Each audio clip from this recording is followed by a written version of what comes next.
চলতি বছরের জানুয়ারি এবং ফেব্রুয়ারি মাসে 85টি ধর্ষণের ঘটনা গণমাধ্যমে এসেছে। নোয়াখালীর বেগমগঞ্জে সিএনজিতে এক শিক্ষিকাকে শ্লীলতাহানির প্রতিবাদে সড়কে বিক্ষোভ করছে প্রতিষ্ঠানটির শিক্ষার্থীরা।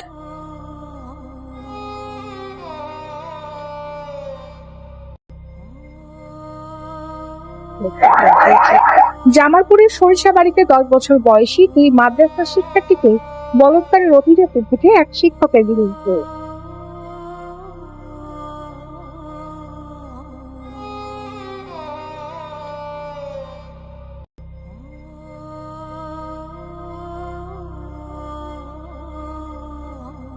বরগুনায় বারবার নির্যাতিত হয়ে হাসপাতালে আশ্রয় নেওয়ার ক্ষোভে 10 বছরের এক পথ শিশুকে হেফাজতে নিয়েছে পুলিশ।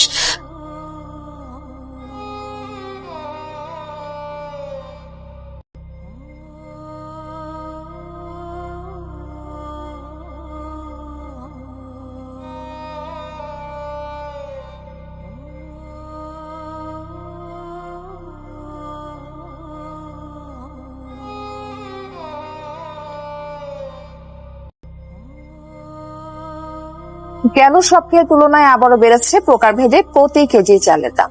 গত এক মাসে মিনিকেট 70 থেকে বেড়ে 85 টাকা, আটা 55 থেকে বেড়ে 65 এবং পাইজান বিক্রি হচ্ছে 50 থেকে বেড়ে 60 টাকায়।